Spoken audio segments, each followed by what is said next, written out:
Good afternoon, everybody, and welcome along to Season 2 of FHK League on F1 22.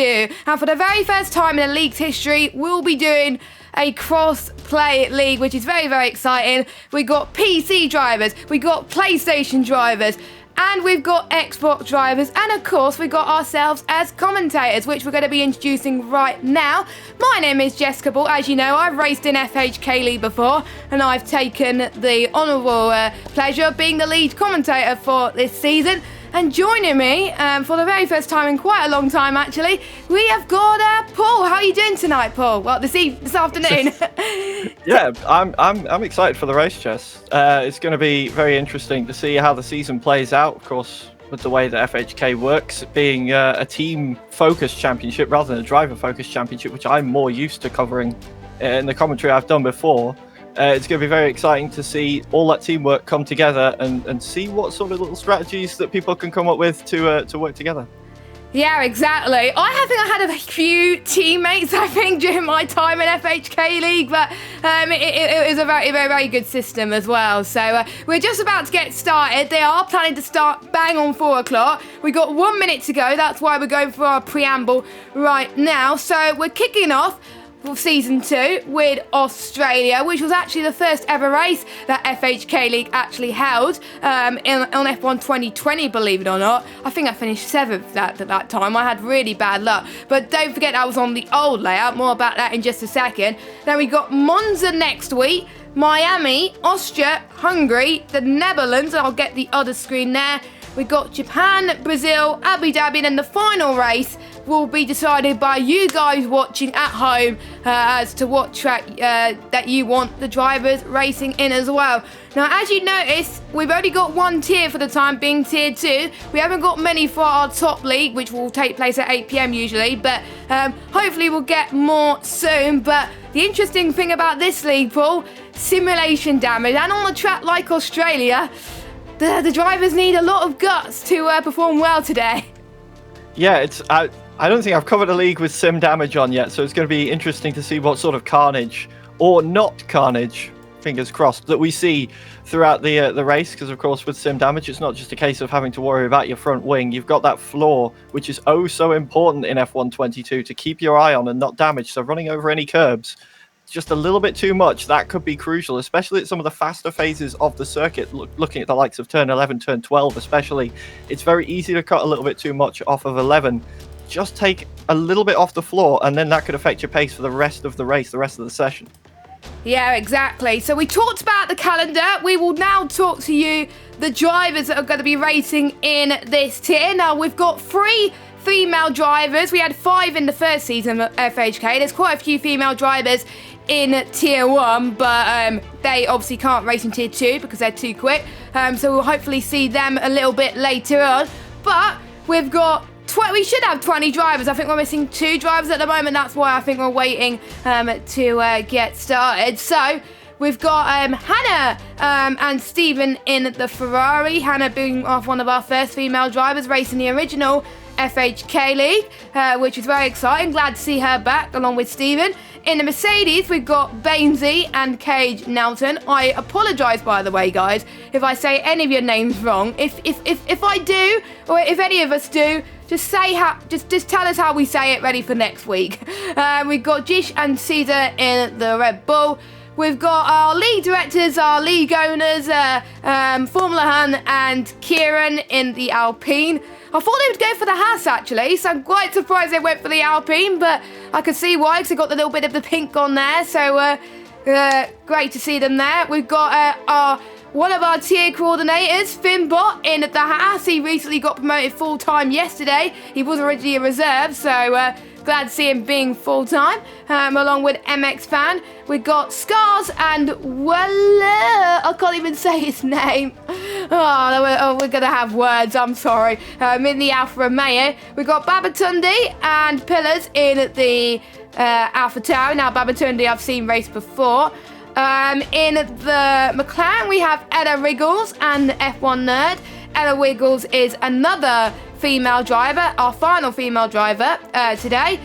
In the Aston Martin, we got Yash and another one of our tier coordinators, Ruff. And then in the Williams, we've got Machiga Forever and Ryan Chivers. Now, I'm just trying to see how many drivers we've got from different platforms. Most of them are on PlayStation, including myself. We've got the other commentator, of course, Paul, who's on PC. We've got, I might be wrong, so apologies if I get this wrong. So we've got Alex on Xbox. We have got Weller on PC, Scars on PC, Ella Wriggles on Xbox. We've got MX Fan on Xbox, Bainesy on Xbox, and everybody else is on PlayStation. Now, this is going to be my first crossplay commentary. It's going to be very, very exciting, and it'll be interesting to see how all different platforms work together. Will we see platform wars, do you think, even though it'll be a team event? I wonder if we might do a little bit, yeah, as things pan out with especially if we have teammates on different consoles as well, sort of arguing which one is better. But of course, everybody should get along, I imagine, throughout the season, especially teammates, regardless of platform choices, because it's a league that promotes inclusivity, and there's nothing more inclusive than working as a team, regardless of console choices. I can hear in the background we have some ticking going on, which means I think we're about to get into qualifying, Jess. Yeah, we are. We are about to get started now. Something I didn't know until 10 minutes ago. We've got full qualifying, ladies and gentlemen. I don't think the drivers were prepared about this either. It might have been in the rule book, but guess what? I didn't read the rules, so naughty me. I know the league directors can give me a bit of a talking afterwards. They have permission to do that, so we're sorry. Well, they might have decided it last minute, which is fair enough. It's going to be pushing it on whether I'm going to make my next commentary on time, which starts at 6:30, but we should be all good. So, how it's going to work, in case you don't know of the usual Formula 1 system. We've seen it in Singapore earlier. No spoilers, don't forget. 80-minute qualifying session for Q1. The slowest 5 drivers will get knocked out.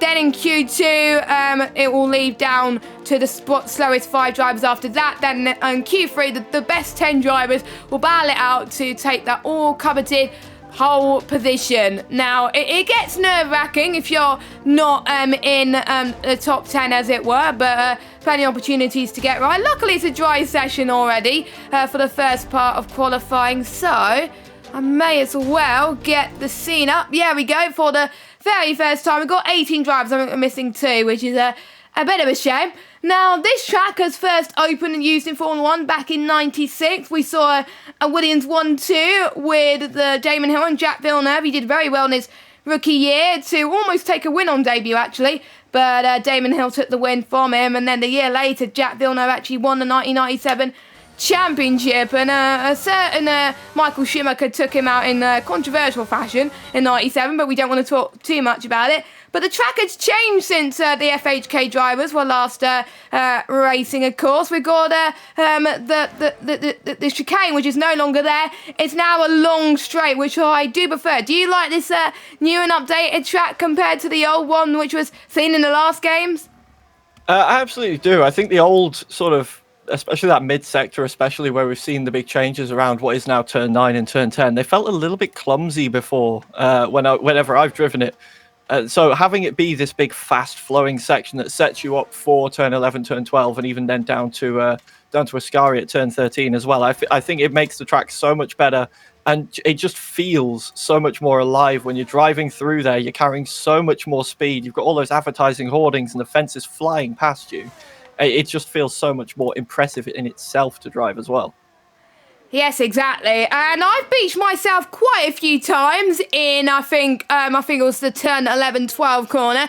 I did that in one league, I think a couple of weeks ago. And it was quite frustrating. I kind of reset to track, which I wasn't allowed to do, but I got away with it. So there you go. Let's hope the people in that league are not listening. So, first braking zone then, heading into turn 1. It's quite a heavy one. This remains unchanged since the very start as well. Make sure you clip that curb very, very nicely. You're going to be heading, floor the throttle through here, through turn number 3. There's a lot of traffic already with Z92's lap, so let's hope people will move out the way as they head towards turn number 4. Now, bearing in mind, quite a few people will be on the intermediate tyres. Don't worry, this is normal in leagues which have full qualifying. It's just for people to get used to the track because they don't have enough softs to last for the whole of qualifying Q1, Q2, Q3 kind of thing. So some people are just on inters to make sure their setup's working, make sure that their rig is working, or pedals, controller, whatever they use, to make sure that is fine as well. So he's passed the updated version on the track, takes that very well. It was a bit tentative there going through that curve, so we have seen people bin it before as well. Then we go to the corner. I got beached quite a few times there, turn 11, and then we head towards turn number 12, and we'll see what the fastest lap time is going to be. The fastest lap time I did around qualify was a 1:19.1, but I think we'll see much quicker lap times than that here today. As he's kind of binned in the final corner, which just shows how hard the final corner can be. So Z92 goes up to the line. What can he do? A 1:19.3, so not bad lap for him. He could have gone into the 1:18s if he put a lap together right. I'm just seeing who else is on lap next. We got, I think, Radio Alex on one. We got KG Boy, who just came across the line with a 1:20.4. I think pole time, would you say? I don't know the pace of these drivers, so I don't have a clue. But do you think 1:18s would be a good lap, do you think, for these drivers? Yeah, I think so. I think 1:18 is definitely going to be achievable in this session. Maybe even as the drivers sort of get more hooked up and more into it and get a feel for the cars and the setups that they're running going into a Q3, we might see going down into perhaps a 1:17, maybe. I don't want to say it in case I curse it, but maybe we'll see it, maybe we won't. 1:19.3 is a good benchmark time, and we saw there's still time on the table, especially through the final corner for him there with the little wiggle, just trying to get on the power, which is so difficult, of course, in these cars. They're very much limited on the rear traction. Whenever you try and get on the loud pedal, you'll see drivers short shifting all the time just to try and stop that wheel spin coming out of sort of slower corners wherever they can. So if you can tame that aspect of your car right, you can absolutely get out of that final corner faster, shave off a huge chunk of time, as well as you saw, tentative moments throughout the lap as well, just trying to get that benchmark time down, more time to be found elsewhere.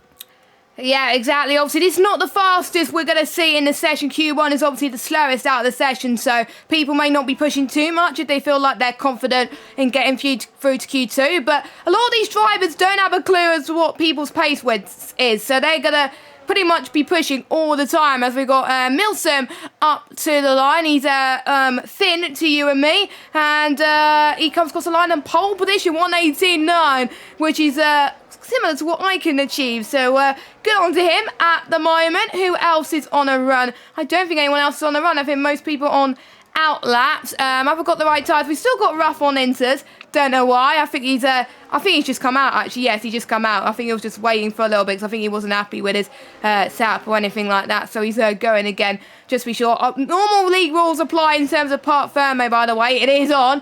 But there is a glitch, I believe, that when we go to the race, people can change their whole setup. But we do not encourage that, of course, in this league. I don't think they police it, of course, but just don't do it, otherwise you'll get told off for that at the moment. So let us know in the chat, guys, on where you think the cut-off time for the drop zone, as it were, which is, I think, only potentially only 3 drivers will get knocked out this session if we don't have the full 20 drivers. Obviously 2 are missing, so yeah, only 3 drivers will be looking to get out of that bottom 3. Shame it's not a bottom 5, but there we go.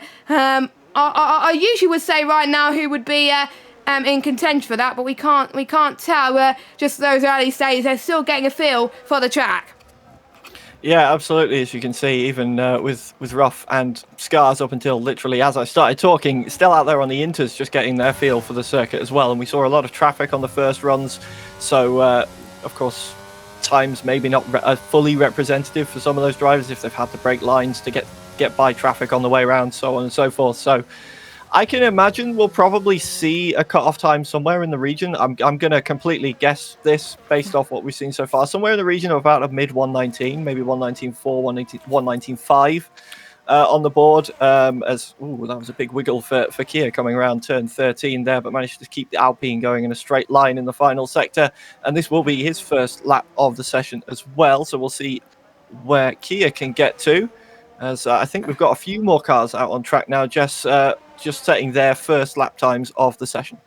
So Kieran comes across the line with a 119.2, which puts him into P2. He'll be pretty happy with his performance so far. Meanwhile, his teammate, Formula Hunt, is not doing too well as she got into the gravel there trap as well, unfortunately. But if she sets a lap, that'll be better than invalidating, because there's quite a few people that have invalidated. We've got Jish in the Red Bull. He's going to finish off his run then. What can he do? He's 15th at the moment. Can he get higher than 15th? He can definitely get higher than 15th. It's a 118.527. And next across the line will be, I think someone just came across the line there. Didn't quite see who it was, but we got MX Fan on the Xbox side, making his debut with us as well. It's great to see a few people in different platforms represent us. It's great to see.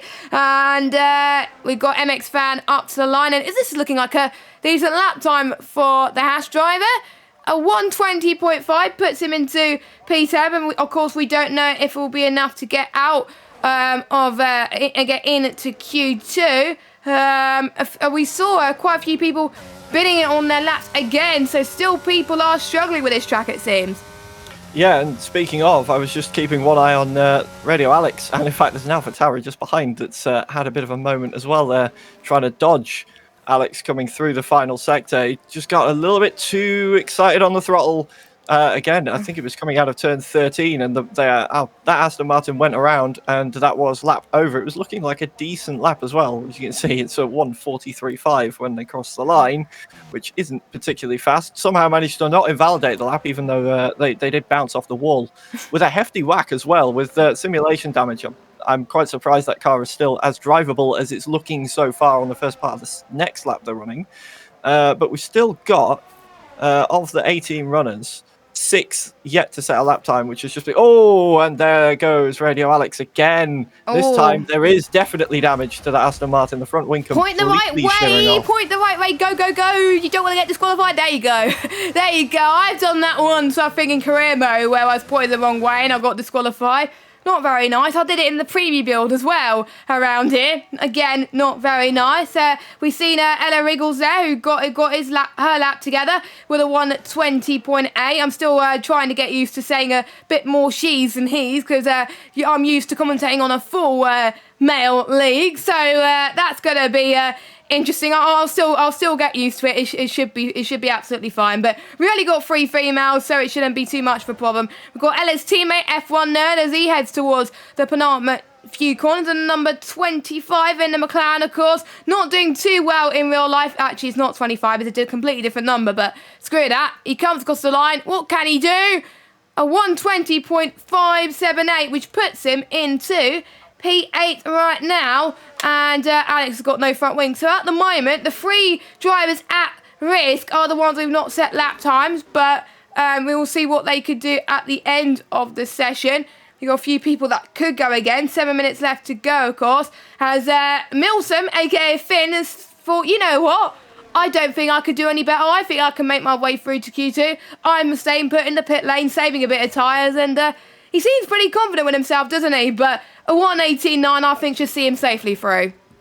Yeah, I think you're right there. 118.9 is definitely going to be top 15 material in this session at the very least. So should be safe up there in P2 for now. Maybe drop down 1 or 2 positions as people find pace, but definitely not into the danger zone, as Scars does, in fact, drop him down a position by coming across the line with a 118.5.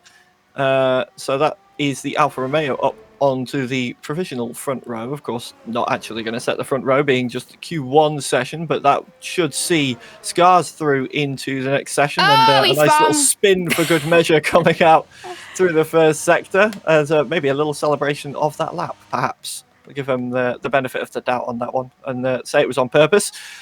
We do have one of our 3 drivers that is yet to set a lap time. Hannah is about to come round the final corner to start her first flying lap, and hopefully this will be the first lap completed for the session, and we'll see if Hannah can match the sort of pace that that her teammate has shown so far. Stephen's got that 1:19.6 on the board, up in P6 at the moment. So let's see what Hannah can do.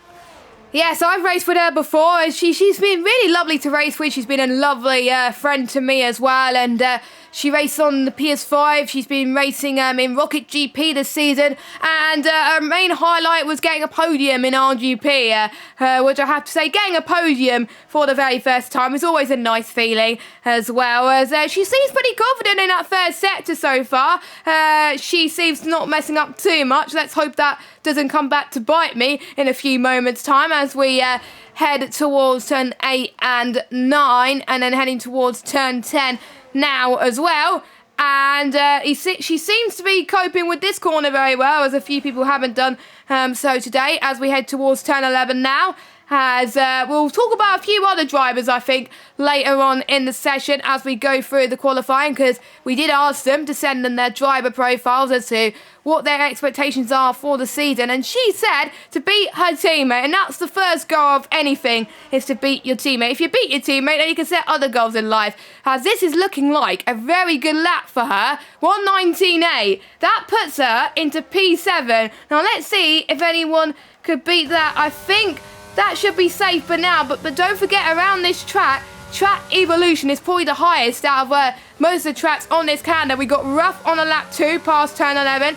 He's 15 in the danger zone right now. He could drop out, drop a hat if he's not careful. We got Z92 that's retired from the session. He thinks he's done enough to make his way through into Q2, and I think he's just about, but it does depend on any guys below him could do enough. I think Ruff has definitely done enough. He's come across the line in P3. If I was him, I would retire the car right now, coming into the pit, and save a set of tyres, my friend. But Caesar and Radio Alex will get to go again. Weller, Formula Hum, Bainesy, Ella, anyone I would say in the 120s at the moment, or below, I would say you'll have to go again. Maybe in the low 119s like Hannah and Stephen.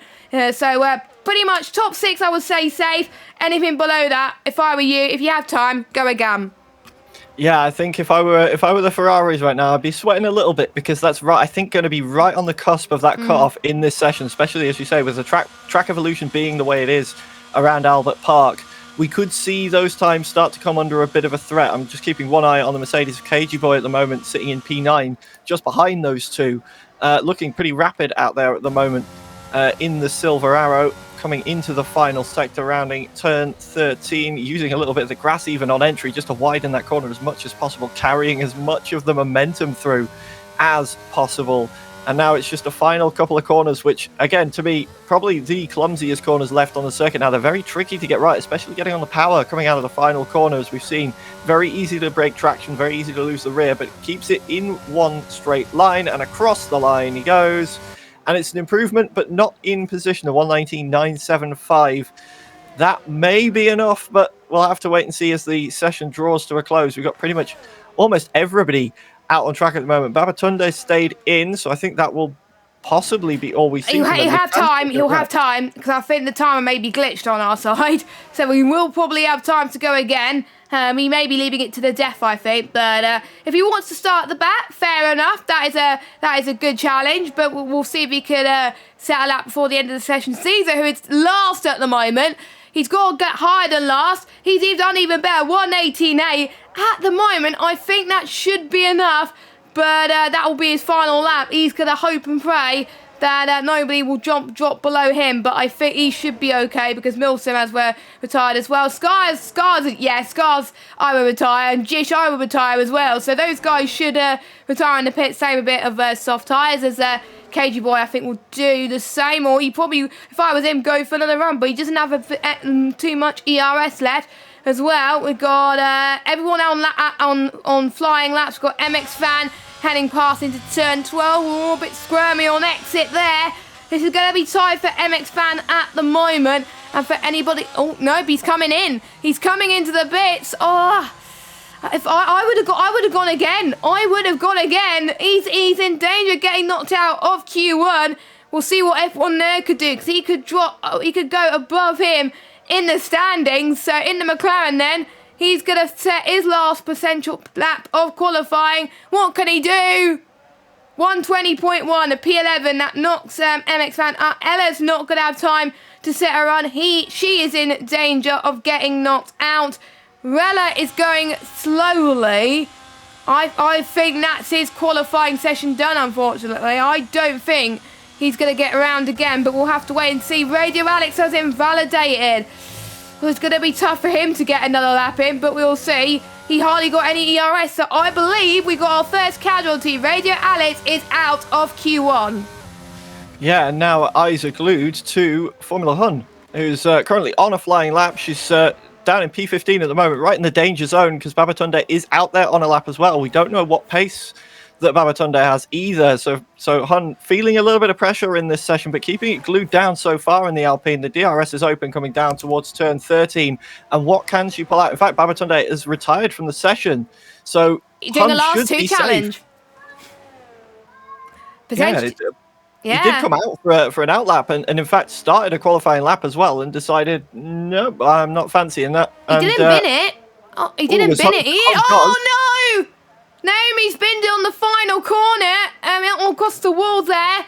And that is an example of a commentator's curse of the Alpines, because I usually tend to commentator's curse the Alpines, but she shouldn't need to worry because she is still safe from qualifying, and none of the bottom three were able to improve on their lap time. So your people that are eliminated from Q1 is Weller, Radio Alex and Babatunde. I think Babatunde is starting last on purpose, but for Weller and Alex, unfortunately their qualifying is not good. And very, very exciting, all three females in the league have made it through to Q2. That's good representation, isn't it?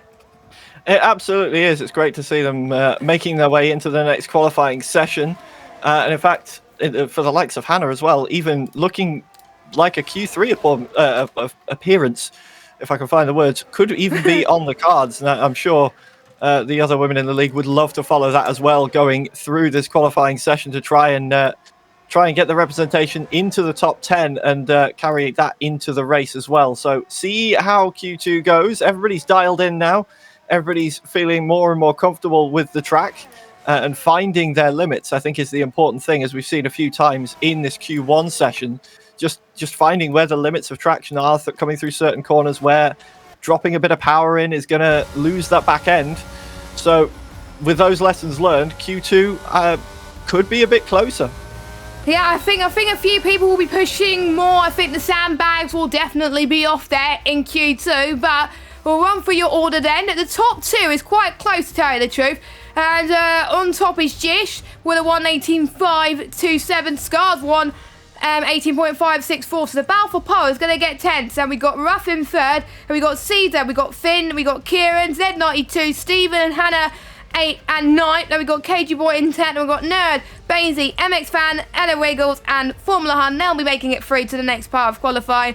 And the three people, like we said, eliminated are Rella, Raider, Alex, and Babatunde. So they will have to, unfortunately, sit back from the next part of qualifying just to see what could have been for them. And we've seen in some instances on this game, in particular with the top tier PSGL that we've watched on the PC, where puts a little bit of a spanner in the works. Let's hope it doesn't have that same predicament today as well, as we are about to get ready. It's taking a while to load, unfortunately, but it is sunny again for Q2, which is great to see. 14 minutes of qualifying compared to the 18 minutes that we're seeing in Q1, of course. This time we've got 50 drivers. The slowest 5 drivers will get eliminated, and that will leave the top 10 to fight it out for Q3. So any drivers that need to step it up a bit after seeing their performance in Q1?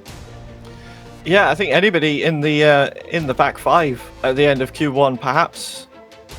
Yeah, maybe we can give them the benefit of the doubt, and it was just a limit finding session, just sort of learning the track and maybe putting on a bit of a show for the first race of Tier 2. Who knows? Maybe the sandbags are on, as you say. We'll have to wait and see. But I think of those, especially towards the front of the grid, they should be pretty comfortable after that first Q1 session, with the lap times on the board dropping into the 18s already, even down to the 18.5s that we saw come out towards the end for the top 2. So those guys should be feeling pretty safe. But we should some of them should be feeling the pressure. I think Hun will be feeling the pressure, and I think we saw that come out towards the end of the session, not realizing that she perhaps was safe and pushing just a little bit hard through the final corner. But the good thing is, with the way the qualifying format is, in between each session, you do at least get a couple of minutes, calm those nerves down, get yourself back in the zone, and then you're back on track. Yeah, and it's not unlike previous years on the F1 games where they have to start on the tyres they qualified on. They have free choice of tyres, and they have no choice of what tyres they go on in qualifying. They have to go on the soft compounded tyre for all their runs, unless they want to go on inters like Finn is doing right now. So we are heading towards the start of qualifying as Scars is about to warm up. The main contender, I would say, for qualifying, and we're just seeing one of our people who got eliminated in the chat that just came in. He was good on the track limit penalty, and he was feeling good about his lap. So what could have been? I think this is a guy to watch out for. I think Alex going into the race to see if he can climb up from where he is to finish potentially in the top 15, because the top 15 do score points in FHK. Scars then is looking to beat his main rival in qualifying again for Q2, because Jish beat him in Q1. Could we see Scars do that in Q2? Now Scars, I've commentated on him before on a PC league, and he's I have to say he is quick. He is very quick. I don't know why he's in this tier, but you never know. Anything can happen in FHK. He's racing PSGL, WR and ERS. I think I commentated on ERS a few times as well. And his main biggest league racing achievement was a World Drivers' Championship in MRLT2 a few seasons ago. Oh, I was saying that. He's hit the gravel trap there in turn 11. So not ideal for him. And his main expectation is to win both championships. I know the Drivers' Championship is not going to be much for Thing, but he wants to win a team championship. That's the crucial thing. And that's not got his qualifying session to a good start. He is just in the gravel trap, and most importantly, he has invalidated. So I commentators cursed him. Sorry, Scars.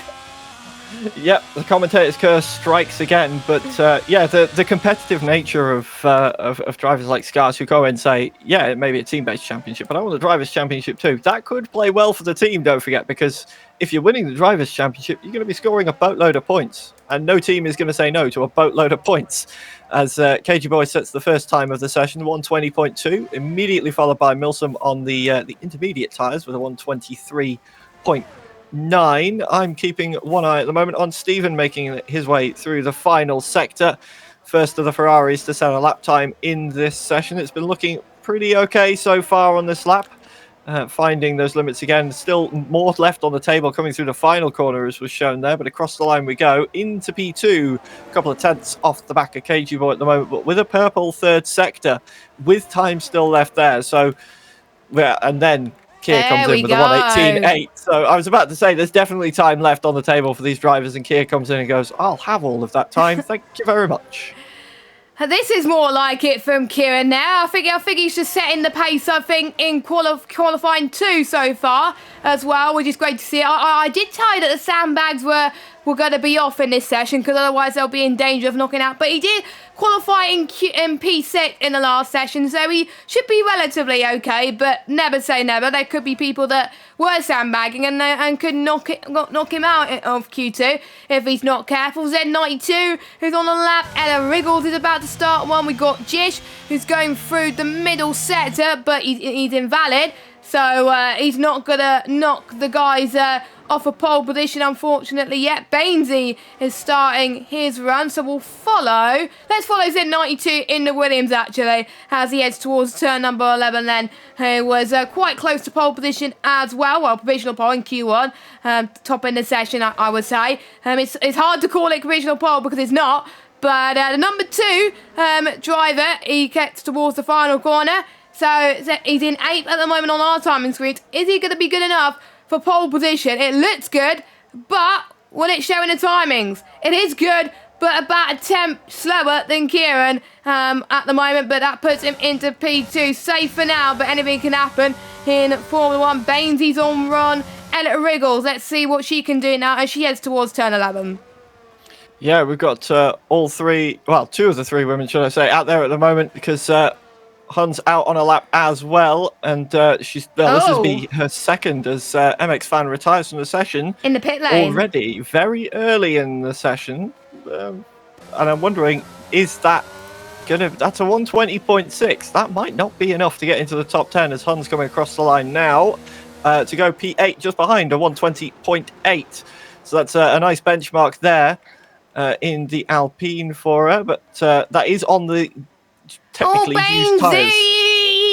Bainesy's hit the wall. Be careful that you don't hit the Red Bull. We didn't hit the Red Bull. That's good. But that's his lap gone. But at least he's going to be valid. So if I was him, I would get a valid lap in. But he doesn't. He directly does not follow what I say. Goes into the pits. But Jish, he comes across the line on a scrub set of tyres and goes in at 2 P1 with a 118.265. And we're not going to start the whole scrub tyre debate like F1 Esport.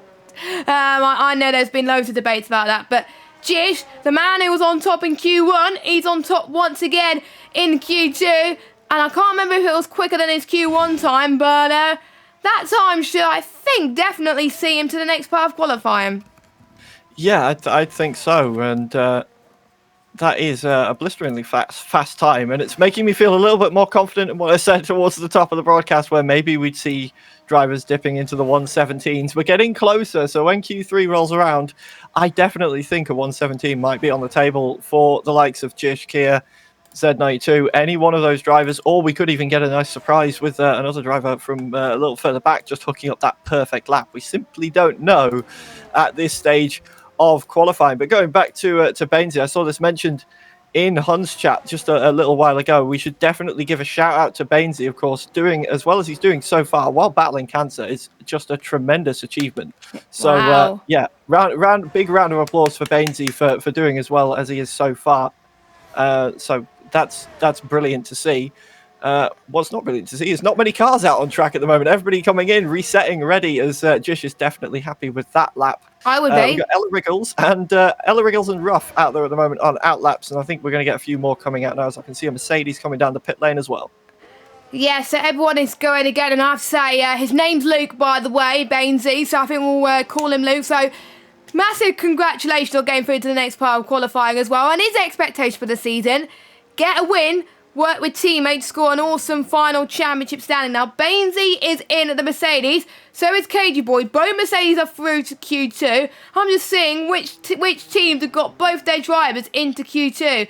We've got Red Bull, we've got McLaren, Mercedes, Ferrari, and I think that's it. Everyone else has, I think, only one teammate. Oh, did I say Red Bull? I think I said Red Bull. But I think those are the only teams that have both of their teammates through into Q2. Will they get both their teammates into Q3? Remains to be seen. I'm trying to see anyone I can pick out to talk about their expectations as well. F1 Nerd wants to finish every race and be consistently fighting for points, while top 15 score points. So him being in Q2 is a pretty good position at the moment. We've got, I've already said about Hannah, didn't I? Yes, I did. Stephen, as his biggest race achievement was captaining a team of drivers to winning an F1 World Cup style event a few years ago. That's very, very good. So congratulations to him. And his goal is also to beat his teammate. So that's quite a common goal, I think, for all these drivers. And I wonder if they've been having the same goals as Ella Riggles. Unfortunately, bins it in the final corner. She's going to have to wait until a lot of cars go through. She's got to be careful not to get disqualified, but we'll follow some more people on runs. We've got Hannah, who's going through the final few corners. She hasn't set a lap time yet. She's got to be careful of Ella Riggles. I think she's going to go again. Right, she's going again. She's got plenty of ERS, so she's going to go again on one final run. That might be her final run in the qualifying then. So the people in danger at the moment are Ella Riggles, Caesar, F1 Nerd, Bainesy and Hannah. We know Bainesy and Caesar can go quicker, so that puts Milsom and Formula Hun also in danger. MX Fan, I would say, is in danger. He retired early on, a 120.6. That's danger, I would say, for him. If I was him, I'll be worried. Oh, there's a big Bainesy going round. I was just watching that lap coming because it was looking pretty rapid, and then just coming through turn 11, the rear end stepped away. I think he's just about managed to keep it out of the wall, managed to keep it rolling, so there's going to be no disqualifications for sitting still. But now it's a case of, can he charge enough battery as he decides that DRS board, he doesn't like that one in particular, and smashes that to bits on the way round. But 60% battery might be able to charge just enough through this final sector to get one final run of qualifying. There is time left. Oh, Caesar! Caesar did exactly the same to what Hun did in Q1. He binned it. He is going to have enough time to go again, but it's going to be quite slow. So we could have our biggest shock of the afternoon. The man who did really well in Q1 was in the top 10 in Q1. He could be out of Q2, which is not what we want to see at the moment. We saw one Ferrari that spinned it. That might be Steven, actually, that spinned it, unfortunately. Hanek just came across the line with a 119.5. That is decent, but I think on the bubble at the moment, will it see us safe into the next part of qualifying? Remains to be seen. F1 Nerd is going to go on his final run then, with 2 minutes and 50 left to go. So we got about 6-7 drivers in danger. I would say if you're in the 118s, I would say you're safe. So Jish, Rav, Kieran and Zen92, they'll be sitting very happy in their pit boxes, knowing that they'll be through to the next part of qualifying. Ella Wriggles has retired. Oh, she's binned it. Where has she binned it, I wonder? Was that to exit like turn 7? Coming around turn 9. Turn 9? Coming around turn 9, yeah, you can just see as... So she's out of qualifying. Yeah. She's out of qualifying. What a shame. After a good qualifying session in Q1, she's out. I think she was around about 12th, 13th anyway in qualifying. So that is unfortunate for her. So we'll see if any of the female drivers can do better and get a female into the top 10. We'll have to wait and see. But Bainsy then, he's on a run then. Let's see if he can make it to Q3. Oh, I don't think so with that lap. Let's hopefully he has enough fuel to go out again. He should have enough fuel to go out again. So this won't be his final attempt. This will be his final attempt. As F1 Nerd, is he going quicker? He is going quicker. So we'll see if he could go higher than 15th. 120.0. Again, on the cusp. I think he's not safe for now. But the gap between P8 and P11 is around about 8 tenths. So I think he'll be fine, but again, track evolution is going to be extremely high. So no one, I would say, from P8 is safe at the moment. But we'll see as Finn up to the line. He's going again for his final run then. So he's going to final run. Bainsy is 4 tenths up in the middle sector then. So he's pushing. Oh, he almost pushed too much. He almost hit the wall. Someone else has just hit the wall there. Stephen. That's Stephen there. That was close, because if he did bin it and retire, that would have put him out of qualifying, even if he set a competitive lap to get through into Q3. So that's the crucial thing I completely forgot about. If you bin it in qualifying and if you basically retire from the session due to damage, you can't take part in the next session. So Bainsy then, up to the line. What is it going to be for him? 122.1. So, I think at this stage, unless he improves on this final run, he doesn't have any ERS, I think that will be him out of qualifying. Caesar only good enough for P12, and that's, wow. Scars with a 118.2. In Q1, it was a turn of Jish to be on the top. At the moment, it looks like Scars, but Ruff and Kieran are hot on their trail at the moment. We'll see if those two can go any quicker than them. Yeah, and at the moment, once again, pressure's falling on Hun to deliver in this final lap of qualifying, this time on the wrong side of the danger zone, sitting in P11, but out there at the moment and improving, even if it is only slightly. Will need to find a little bit more time, needs to find 4 tenths, and so far has only found half a tenth. So how much time has Hun left in this final sector so far this session, making her way through turn 13, looking pretty decent through there. And again, looks pretty good. This turn, it is looking nice and glued together. But now the tricky final couple of corners just need to get the traction right coming out the final corner, and we could see an improvement for Hun. Even if she doesn't make it into Q3, she could still go past MX Fan up into P11, which would be a nice start. That's a good lap. She does make it to P10, a very good lap indeed. Doesn't bow to the pressure this time around, and that but should she's in danger. Hun She's through. in danger. Caesar's improving. No, she's not. He's not. Caesar's not improving. Bainesy's in the pits. So that was lucky for Formula One there. Again, by a whisker, she makes it through to Q3. In the last session, she barely, she's just scraped through. And in this session, she scraped through as well. So your 5 people eliminated are Stephen, MX Fan, Caesar, Bainesy and Ella Wriggles. I would say Caesar and MX Fan are the biggest shot, because I was expecting MX Fan to set another lap time.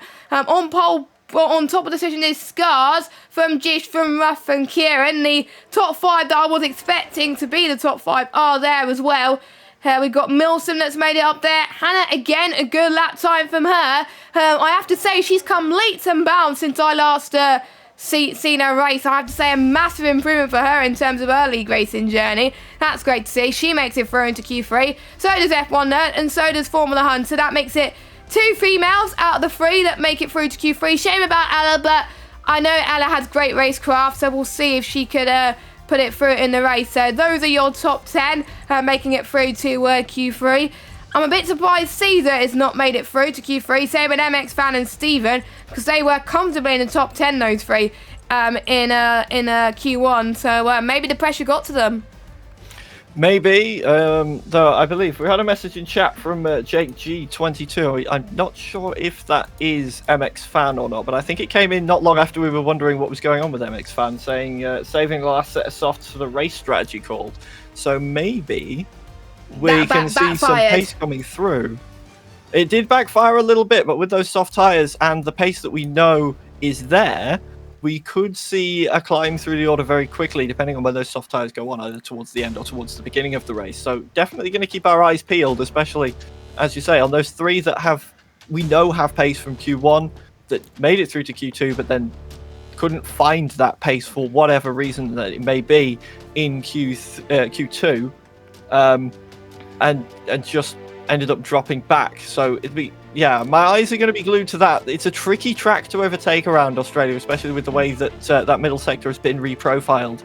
So it is going to be tricky, but it's not impossible to make your way through if you've got pace on those ahead. Yeah, exactly. Now, this is going to be the part of qualifying where it's going to be the most competitive for these drivers. So the top 10 then, they will be seeing who will get pole position, and I'll have to say pole will definitely be in the 118s, maybe 117s if we are lucky. Some of the drivers will be aiming for that. Some of the drivers will aim not to be last in Q3. Some of the drivers just probably happy that they made it through into Q3. It's probably like a lifetime. They're probably celebrating in their cockpit saying, oh my God, I've done it. So that is a good way to start the season for them. We did have a question in the chat about will only the best drivers count in the team for the ones that are all male teams? The answer to that is, even though there's only 3 teams that have a male and female driver, the team's championship, to make it fair, both drivers will score points for their team. So that will be the case there, and that will be the team's championship, will be the ultimate deciding factor. So there we go. Hopefully, in the future, we'll get more females, of course. Of course, in Tier 1, we've got someone that took part in F1 Esports Pro Exhibition, and she was the fastest in the Women's Wildcard event, and did very, very well, actually, as well. So, Speed Queen, I think her gamer tag is as well. So if you're watching in the chat, my friend, hope you're doing well, and hopefully we'll see her on the track in FHK very soon if we get Tier 1 up and running. If you are interested in signing up as a driver and think you will be fast for Tier 1, make sure you click on the link on our Twitch as well to find out more information and sign up for the league. And if you're not Tier 1 pace and want to be reserved for this tier, then links also will be in the description. So Q3 has just started. Milson is on a lap. He's one of the first drivers to get a lap going then.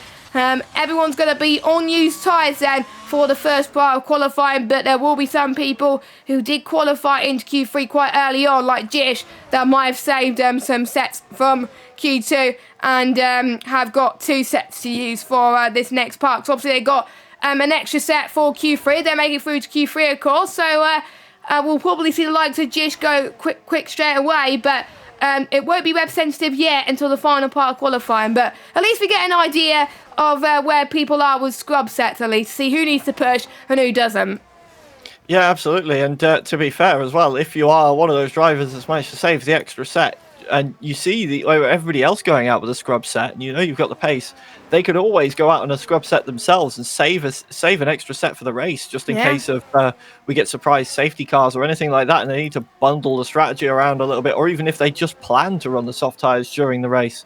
So that option is available. It's the one of the joys of having the pace to be a bit more comfortable through the earlier parts of qualifying, is it gives you many more options. As there we go. I said a 117 was on the cards, and my word, Z92 comes in with a 117.5 off the bat. Sandbagger. Joking. Where did that lap time come from? I thought it would have been a 118.1 for pole, and then Z92 is like, no, thank you. 117 now. Scars, what has he got in the bag? He's going to go on a lap time now, and he's probably a bit worried. He thinks, oh, I got pole in the bag, but now he's realised, hang on, I need to step up my game here. I think I've got some competition. Well, he's got a lap time anyway, but he's going to go again on another run. Jish at the moment is going through set to 3. I didn't see what his set to 2 split was at the moment. You should have seen my face, by the way, on camera. Obviously, we couldn't broadcast at the moment, but my face...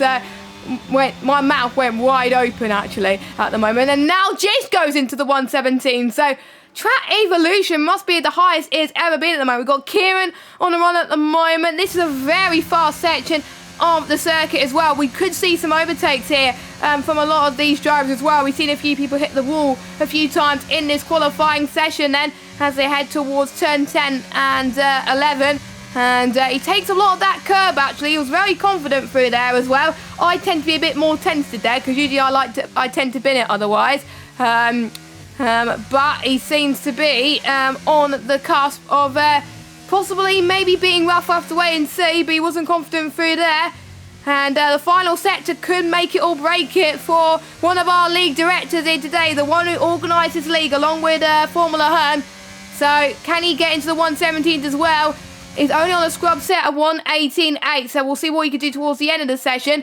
His teammate comes across the line, Hearn, with a 121.4, so I think we just got one person to cross the line. That will be KG Boy then, in the Mercedes. Up to the line, P9 right now, but can he get higher than that? 120.1, so looking at teams then, of who's got both their drivers into Q3, well, it looks like the only team... I'm just trying to...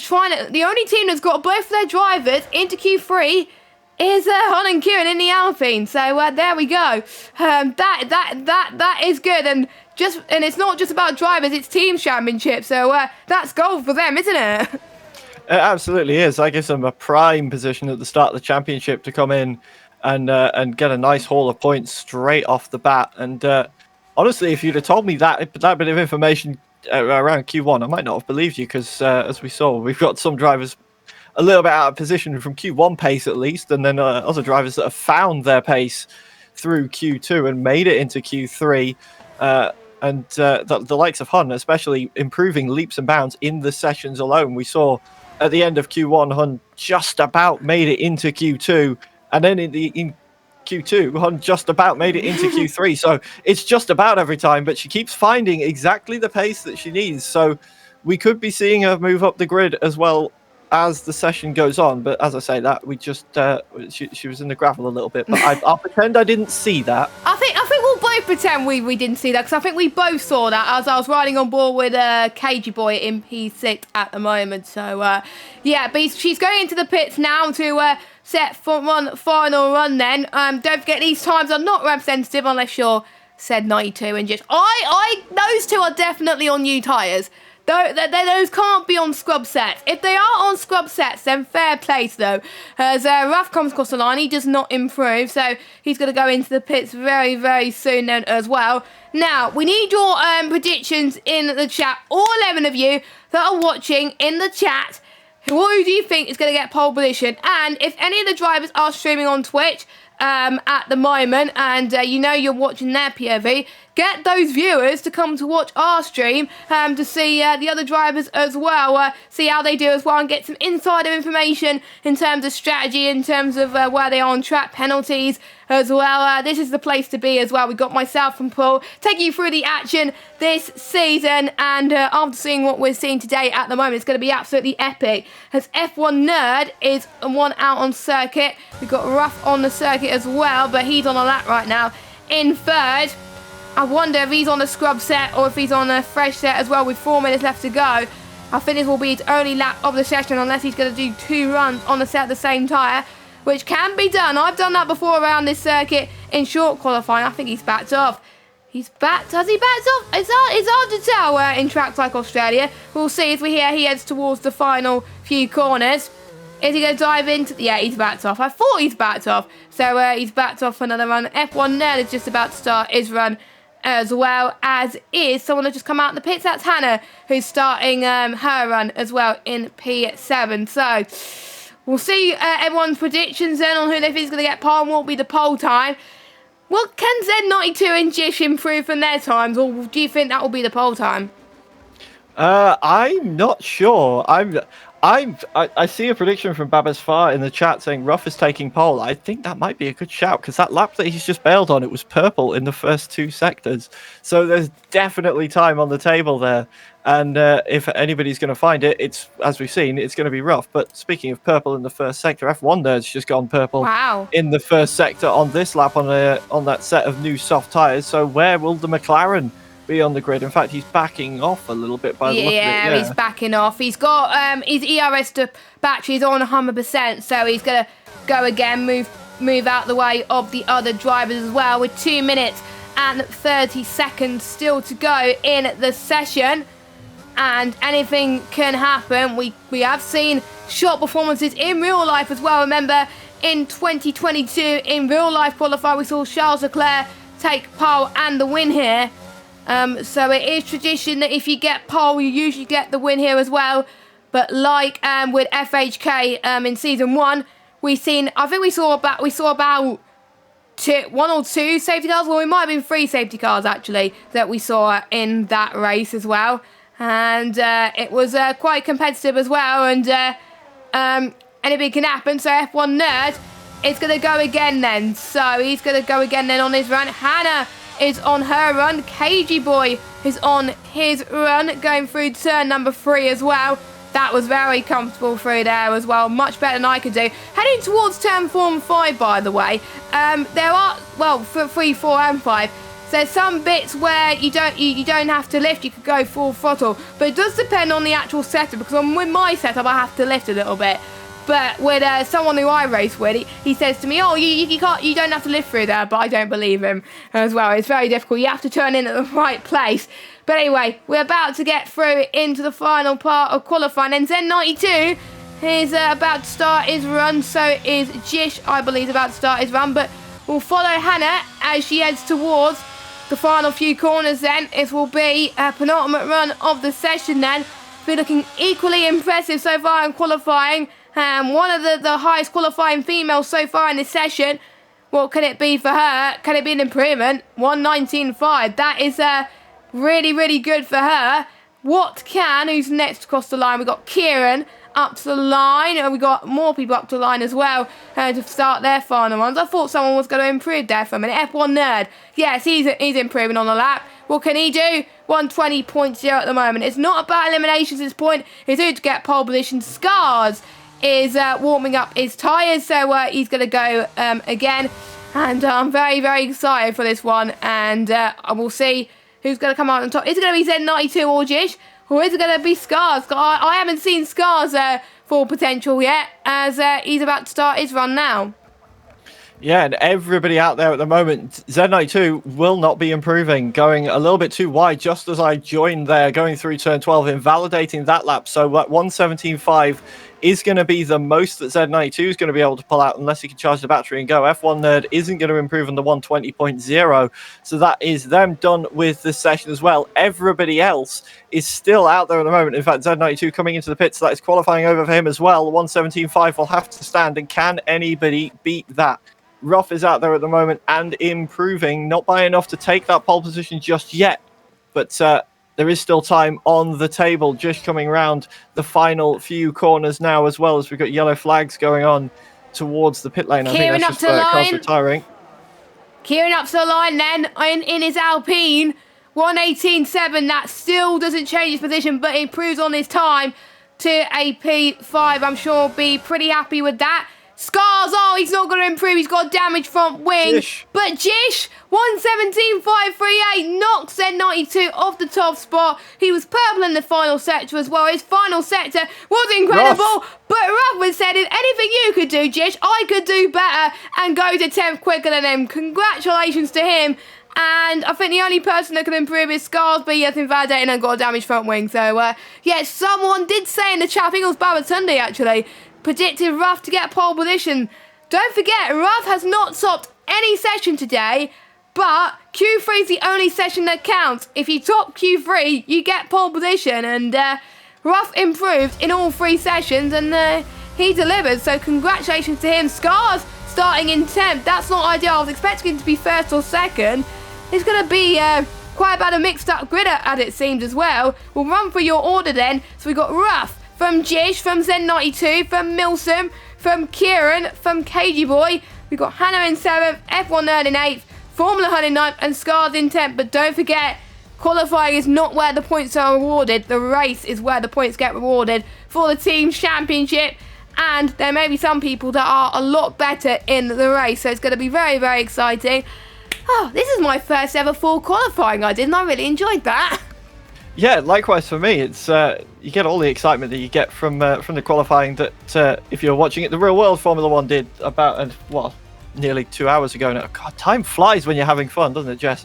Yeah, it really, really does. So we are going to be going into the race now. What will the weather do? They have not told us about the weather in any of the chat, so I didn't look. So if anyone do not spoil the weather, please, because I want it to be an absolute surprise for us as well. So and it's going to be dry again. I wonder if it was set to clear weather for the first race of the season. Not surprised if it was. If it's dry all 3 sessions.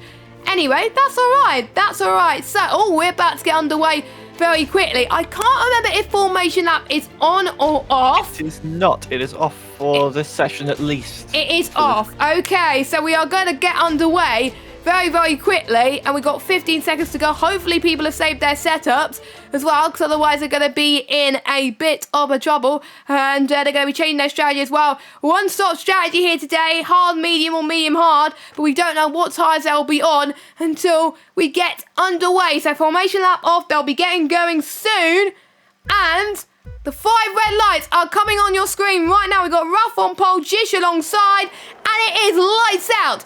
And away we go. And some decent starts from some drivers, some awful starts from others, as Ruff has got a really good start up into turn number 1. Look at Finn all of a sudden. He's gone from like 4th to 2nd position. He's had the best start of anybody. Jish has gone round. Yeah, Jish has gone round as well. He got caught up, and I think in an instant, unfortunately. He's down into 16th place. Yellow flags everywhere. I think a few drivers got caught up. I think it was Babatunde. There's carnage in turn 3 and 4 and 5 as well. So Formula Hun's dropped to 15th, MX Fans dropped to 16th. We got the 2 Ferraris fighting tooth and nail at the moment. Steven on the soft tyres, so he's expecting to move up the field very quickly indeed. He's got past his teammate Hannah up to P7. Scar's doing very well from their 10th up to 6th, so he's had a good start as well, trying to get past Kieran in that Alpine. Alex had a good start as well. Someone did say in the chat to watch out for him in this race, and I said to watch out for him as well. He's doing very well, and he could be the biggest gainer so far in just a moment. We've got Scars then. Could he get past? We've got Kieran trying to go down the right-hand side of F1 Nerd. Can he do it? Yes, he can. Kieran is up to 4th place, and F1 Nerd has also had a good start as well. So Kieran up to 4th, F1 Nerd up to 5th. Ruff stays in P1, but Milsom, what a start from him. He just came out of nowhere. Yeah, it was an absolutely corking start from Milsom, and there's been battling going on this entire lap as well. We've still got battling in the back half of the top 10. Babatunde has been battling with Radio Alex the whole of lap 1 almost. They're still side by side coming down the start-finish straight now. Alex this time going to the inside, but I think Babatunde should have that. He's shown pace on this lap. I think he made up a couple of positions, in fact, during that lap. And then the fight that's now brewing behind them, Weller, Bainesy, and Hun all involved in this as well, as Hun looked like she was trying to go around the outside, forced a mistake out the Mercedes, it looks like, and dives back in front of Bainesy there into the third position in this little battle that is brewing. But I've always a big wobble she has coming through turn 5 as well. It's very, very easy to lose the back end through there, but she just about holds on to it. And this battle, I feel like, is going to go on for some time. They've been squabbling since the start of the race. Yeah, they have, and Hun is still in this as well, so she could get the Alfa Romeo. She's going to take the shortest route possible she possibly can through to this corner then. Clips that left-hand curb. Can she hold her line then as we head towards turn number 11 then? And I think she's got him. Yeah, she's got him. Formula Hun then is up into 12th position in this Australian Grand Prix. Don't forget, top 15 do score points in this league. And she actually could get past Alex here as well as they made contact. They made contact as, unfortunately, my commentator's curse for the Alpines in all my leads continue. And that's a bit frustrating. But, yeah, Ruff is pulling away by quite some margin. 1.4 seconds over Millsap in second, Kieran in third. Let's look at position gain, actually, whilst we had a moment. Biggest gainer was Babatunde, starting last, up to 10th position as Bainesy. He's gained another position. He's now up 3 places, up to 11th. As yellow flag. That is just gone round. Now, considering the amount of good qualifying pace he's had, that's not translated to his race pace because he seems to get involved in incidents. Yeah, he's round again as well. The rear Alex tyres is round as well. The rear tyres, yeah, Alex has gone round as well, just behind at turn 1. Proving a bit tricky at this phase of the race for those drivers, but Jish, whilst trying to get back going again, looked like he just turned those rear tyres into lava, and there was just no grip, so he tried to get going again. The rear end stepped around, and he did another full 360 before finally getting that Red Bull pointing in the right direction, so that is not the ideal start at all for Jish with the pace. Scars, an F1 nerd, and they reset the track. Scars, you're not meant to reset the track. That's not allowed in this league, I don't think. But there was a bit of contact then from quite a lot of the drivers. They seem to be making a lot of mistakes, but that is what simulation damage can do for you.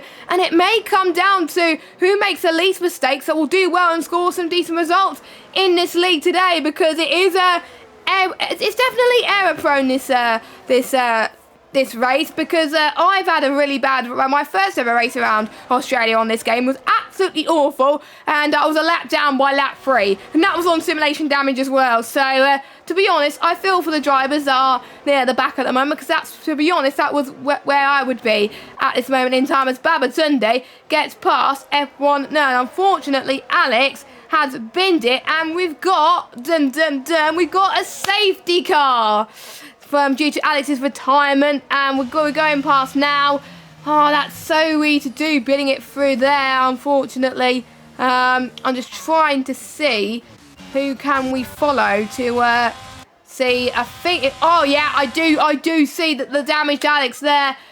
Yeah, he had a good start, but unfortunately got very unlucky, made contact with a few drivers, and that is his race done and dusted. So we're down to 17 drivers. And that's good for Stephen. He could potentially go in and get a free pit stop out of this as well. I can't remember if the hard tyres get to the end, but for some people, if they started on the mediums, this is a godsend. They could get a free pit stop out of the way. Scars, it may be a bit of an issue, but Kieran is in for his first stop. Quite a lot of people are staying out then. Okay, so they're not following my rule, but as Stephen is alluded to, he goes in then. So he was the one who benefited from that safety car. Yeah, it surprises me a little bit that we've seen the top 2 stay out, but Kia come in, because Kia, of course, made a couple of moves on those opening laps up into P3, and the safety car could have closed those gaps right down as he comes out of the pits into the side of a Mercedes. Cold tyres. Oh, yeah, cold tyres into the back, and gets a penalty for it as well. Severe collision with Bainesy at the top of the screen. Just came out, couldn't slow it down in time coming out of the pit lane. I think Bainesy came off. It almost looked like Bainesy didn't even notice, to be honest. The Alpine just sort of came along and booped across the rear wheels, and around he went, and a penalty assigned as well. But as I was about to say, the gap could have closed, and he could have maybe tried fighting Milsom and Ruff on the restart. But as the cards have unfolded, it's not looking that way at all, as it all slightly came undone coming out of the pits. Maybe an inspired decision to come in as early as he did under the safety car, but what happened straight away afterwards is definitely not ideal. And he's got a 5-second time penalty as well added to his penalty board. So that's not going to be good. So unless he pits again, that's going to add to his rows, unfortunately. But let's have a look at who has made their first stops under the safety car. Kieran has made his first stop, so has Stephen, KG Boy, F1 Nerd, MX Fan, and Ella Wriggles. If you were near the back, I don't blame them for getting one of their first stops out of the way. Now, this is a chat I find that you get the most annoying Delta glitch. You just slow down massively. It just goes like in the reds like by 3 seconds, and you have to slow right down, otherwise you'll get a drive-through. I think that's what a lot of the drivers were experiencing there as well. Hopefully the game will fix that at some point as well, or it may just be an anomaly, but we'll have to wait and see. But it's Ruff that leads. He's going to be leading the safety car through soon. I think everyone will catch up soon, so he should be in with a few laps. And as Jish has retired in the pit lane, he's had enough. That's unfortunate. As my motto is in life, you should never give up. And it's a shame that he's retired in the pit lane, but hopefully he could recover himself for next week, because he is a quick driver. He just needs to remember that the race is not won in lap 1, turn 1. Yeah, absolutely, and of course, with the top 15 scoring points, he still wasn't that far away from points finishes, and of course, we are still 23 laps away from the end of this race, so there was still time for others to make mistakes, others to cause damage to their car, or cause more safety cars and so on.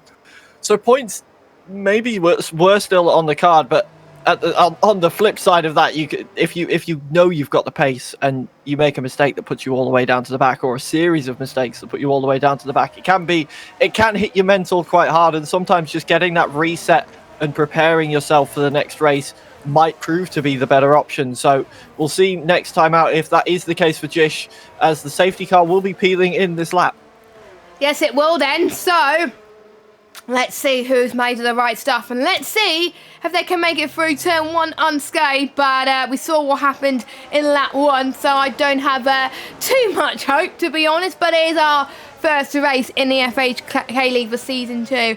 This is a inclusive league to invite a lot more female drivers, and hopefully once we get more female drivers, we'll have a female and a male team. As an illegal overtake from the back people. I don't know who that was there, but hopefully they'll be allowed to return the position. But we'll follow Ruff then, as he can go when he wants, as long as nobody overtakes him after the safety car line. So he can go. He's going to leave it late, I think. As soon as he floors it, he's flooring it. He's go. Here in Australia then, and Ruff's restart was timed to perfection. But you know who else has had a good restart? Milsom as well. He's matched his restart as well. We got Stephen trying to go around the outside of Baindy, but he's got well, I thought he had no front wing there, but he's absolutely fine. Kieran's made his way past Hannah. He's back to where he was at the start of the race. He's back up into P6, so it's more like it for him, but he does have the penalty looming at the moment. Baindy trying to get past F1 Nerd into turn 4. Can he make it this time? Yes, he can, but F1 Nerd could get the switchback on him through turn 5 and 6 then. And it looks like Baindy has the edge on him at this moment in time. So there we go, Baindy stays in 11th position. Ruff still putting away for Milsom. Scars up into 4th place. He can try and get past Z92 in a few moments, but Z92 is right on the back of Finn and ready to pounce. We got KG Boy that's got past Hannah. Stephen has got past Weller, and it looks like Hannah's actually going to try and get past KG Boy then through turn 11. Through 10 and 11. Can she do it? Yes, she can. She makes the move stick, and she's back up into P7. That's more like it, and that's some good racecraft from the Ferrari driver. Yeah, she was coming under a bit of pressure on the restart, actually, but managed to keep it together and, in fact, start fighting back to regain positions from earlier on in the race. So back up to P7 for Hannah as Stephen's back. In fact, no, KG Boy, sorry, is into the pits again after running those hard tyres for just a couple of laps so far. That's an interesting one, in fact. So I'm wondering what is the plan for KG Boy at the moment. But keep your eyes on Babatunde while all this is going on. From P20 on the grid, Babatunde up to P5 now. running similar strategy to the same, to the front three at least. Scars, of course, on the hards in P4 at the moment, but he's going to come under some pressure from Babatunde pretty soon. But the pace in the Alpha Tauri at this early phase of the race has been absolutely incredible. As we've got more overtakes. Is that Stephen having gone around somewhere? Stephen's had a moment in the background. He spun through turn 5. I've done that a lot on this game. So no hard feelings for Stephen, to be honest. It's so easy to do. But I don't think he's got severe damage, so he should be absolutely fine. But his tyres are going to be extremely hot at this moment in time. So what a shame for the Ferrari. But at the moment, still in the point. So he should not give up at this stage. As Ruff still managing to increase that gap even before the safety car came in. 1.2 seconds. He's absolutely flying at the moment and could be on course to win this race. He has no penalties so far, as Milsom's on 3, Z92's on 3. So a lot of people are exceeding track limits by just a little bit. F1 Nerd gets past Bainsy up into 8th position.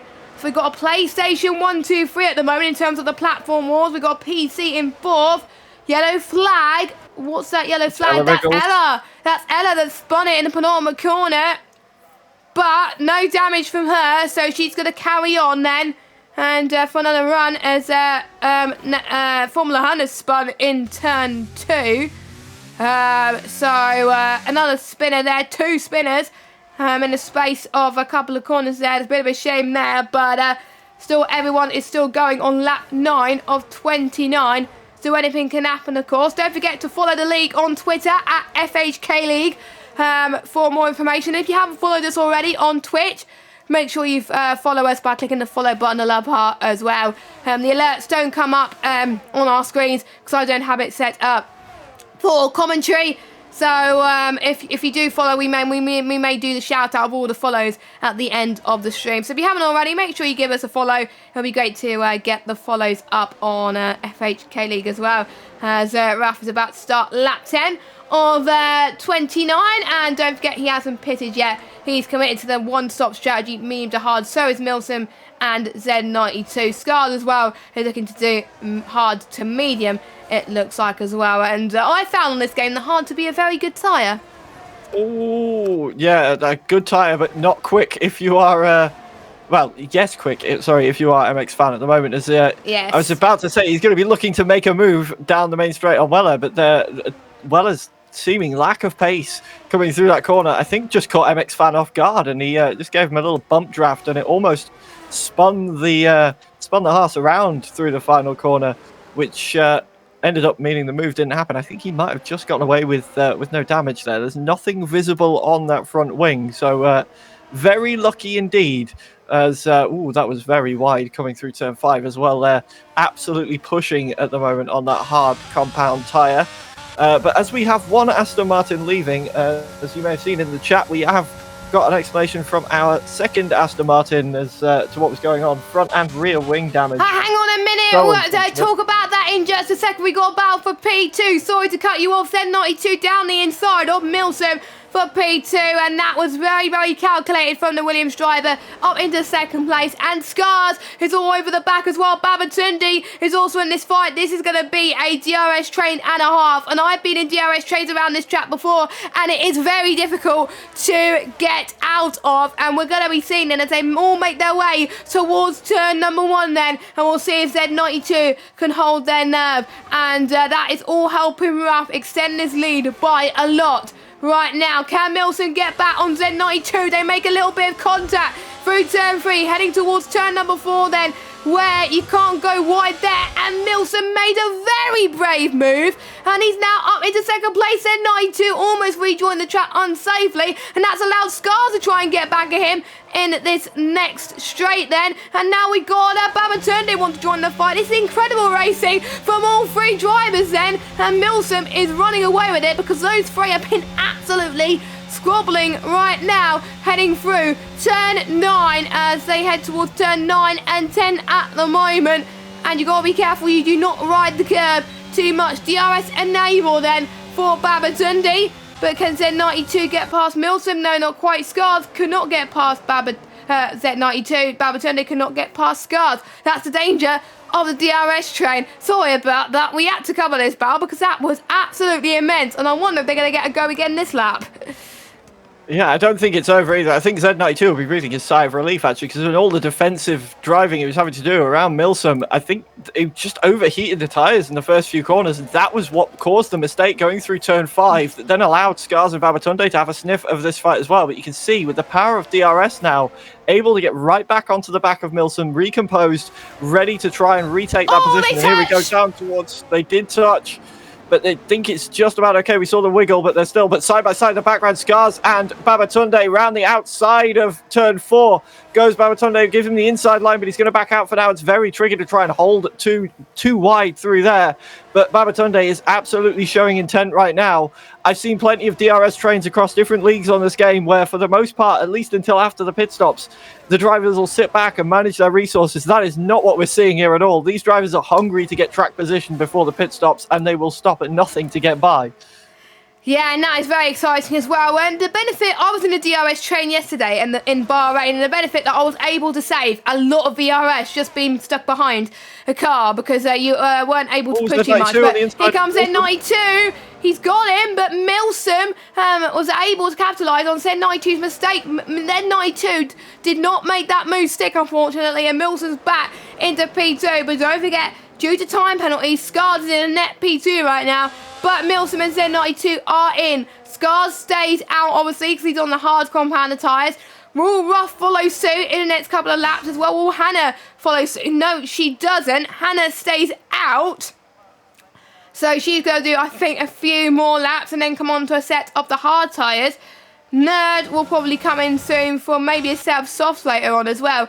So Z92, yep, hard tyres. Milsom, hard tyres as well. And those two are going to keep squabbling for position, but don't forget, this pit stops, they were set to immersive, and it looked like that Z92 did not have a good pit stop, because the gap was at least 3 or 4 tenths before the pit stop. It's now like 3 or 4 seconds. He might have got 5 seconds from earlier on, and that might have caused it. Actually, yeah, he might have got 5 seconds. Excuse me, but I don't have a clue. If it's not, that is not the best of pit stops, unfortunately, for Z92, but he's got a long way to go. He's still got to get past some traffic. Milsom is very happy that he's got some clear air in front of him as well. So he's going to try and push to make sure he stays ahead of his rivals.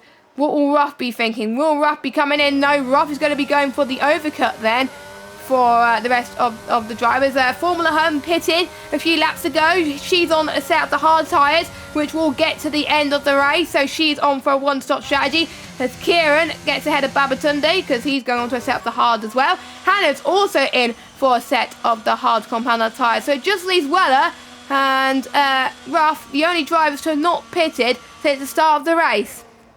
Yeah, and I can confirm, I just took a look at the race director. It was a 3-second penalty, it seems, for Z92 that's caused that gap to open up.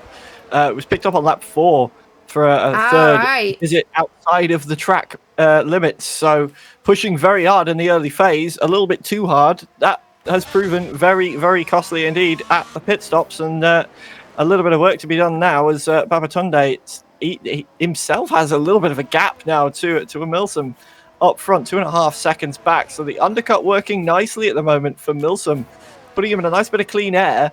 But let's see if the undercut was that strong for those drivers. How is it going to work out for Ruff? 3 seconds back to Scars at the moment. In terms of the gap to leaders, it's going to be fairly comfortable, I think, for Ruff. We'll see if he comes in on this lap. But a slow pit stop for whatever reason could really throw a spanner in the works. As Ruff doesn't need to come in. He's in then for his one and only stop of the Grand Prix. So he's going to go on to hard, and will Milsom get ahead? So Milsom past turn 11, heading towards turn number 12 now. Ruff on the hard tyres. We'll see what his pit stop is. We can't tell the pit stop time, a feature I kind of wish they add to the game at the moment. Milsom's going through the start-finish straight, and I think Ruff is going to be comfortably ahead. I think it's going to be the same gap as it was before the pit stops. I think it's been cut down. It's increased to about... Oh, no, it's roughly the same. It's roughly the same. And due to the cold tyres that Ruff has been facing, Milsom is allowing to do that. We've got a yellow flag. That is, I think, Bainesy that's gone off. Yes, it is Bainesy that's gone off final corner. That's allowed the likes of Stephen, Hannah, and KG Boy to get ahead of him. So, unfortunately, KG Boy's up to 11th spot at the moment. Now, I'm excited to see what Milsom could do because these warmer tyres is definitely taken to his advantage. But it won't be long before starts to warm up a little bit, the tyres, and then he can start pushing again. But if I was Milsom, I would take advantage of it as Z92 gets past some traffic and up to P7. Yeah, and Milsom, I think, is definitely trying to take advantage of it right now. That gap has come massively down already and absolutely still pushing purple through the middle sector. And as much as the middle sector is the fewest corners of any sector on the track, any real corners anyway, it still shows just how much that Milsom wants to get back onto that rear of the Aston Martin to try and push into this final phase of the race and stick with the de facto race leader and try and fight for that race lead. As it was that gap. In fact, there you go. Milsom 1:21.6, fastest lap of the race so far. And now, can he stay in touch with Ruff? Ruff will have the tyres up to pace now, but Milsom got close enough for the DRS, so that should keep him in touch. And we could be seeing a battle for the lead brewing into the final part of the race, into this final stage. I am very excited for this. Maybe Milsom's just a bit more confident on the hard tyres than Ruff, or maybe it takes a while for the hard compounded tyres to get up to temperature around this track. It takes about, I think, 3 or 4 laps to really get going. I did a race around Bahrain where it took forever to get the mediums up to temperature. So I wonder on this game that it does take a while for the tyres which are not soft to do so. So we'll see what Milsom can do. He's going to be on the attack. He's going to have the DRS after turn 10. They're past turn 10 now. So Milsom then on the attack. He's going to be using his overtake right now. He's got plenty of battery heading towards turn 11. Clips that right-hand curve as well. A few curves are some sausage curves, which I think should get rid of on this in real life and on the game. They're an absolute nightmare. Formula Hun gets a 3-second time penalty. That hopefully doesn't cost her in her bid for points in this race.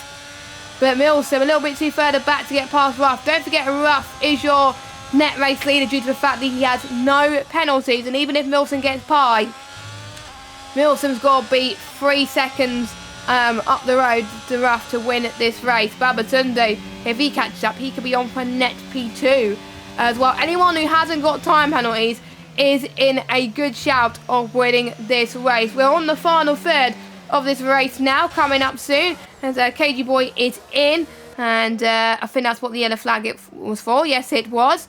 So KG Boy is going in for a scrub set of the hard tyres, and he's going to go that to the end of the race. I believe he was on the hard tyres earlier on in the race. Stephen picks up a penalty as well. What would I do if I was Scars? Would I stay out for a bit more and maybe go onto the softs, or would you come in and go for mediums? It's a tricky decision. I think he's going to have to keep his eyes on what the lap times of the likes of Ruff and Milsom are going to be compared to what he can keep up with. Obviously, with the lap difference between the two sets of tyres, he's not going to be able to match them punch for punch unless he really does have some unseen pace in that car. But if he can stay somewhat in touch and stop that gap from coming down too far for those runners that started on the mediums, staying out for the softs might actually be a good call for later on, especially without the likes of a penalty to his name. Would put him in a prime position to really come aggressively fighting towards the end part of the race. But I feel like the play it safe move, especially with Ruff now going ahead and setting the fastest lap of the race, will be to come in the next lap or two for a set of those yellow wall mediums just to play the advantage. He'll still have that compound advantage. It won't be as severe in the final stage of the race, but it will prevent those gaps from coming down too much by staying out too long on the old hards. Yeah, and we also got to keep an eye as well on in terms of where the teams are in terms of the team championship as well, because it's not just about the drivers. The team championship plays more of a factor here in FHK. So if you have both your drivers in close proximity, then guess what? You're going to do well in the team's championship at this moment in time. And don't forget, there's people, realistically, that can't get their tyres to the end. They will still have to make one more stop and hopefully pray for a safety car. The Scars comes in to the pit lane, as he is going to be going on to a set of the mediums, it looks like. So I don't think the softs will get to the end unless he could go for a very brave call, go for softs. No, he's going on to mediums like I was suggesting. So there he goes, and that will get to the end. So where would that put him in relation to Ruff and Milsom? Well, a little bit too further back, unfortunately. So we're going to keep an eye on Z92, MX Fan, Stephen, Hannah as well. Stephen's coming in. So Stephen's coming in. Obviously, those mediums do not get to the end from there. He wished he did not have to make that extra pit stop, but he is making that extra pit stop. So he's going to go on to a set of softs. They last 9 laps, and without a safety car, that's a bit touch and go on punchy territory. I'm going to be a bit worried if I was Stephen, but that's a gamble that is worth taking. Milsom, another penalty for Finn. That puts him up to 6 seconds. That's surely P2 in the back for Scars at this rate. It should be, but Babatunde is within DRS of Scars for the time being, who might be able to fight that. But of course, the compound difference might make that a little bit trickier.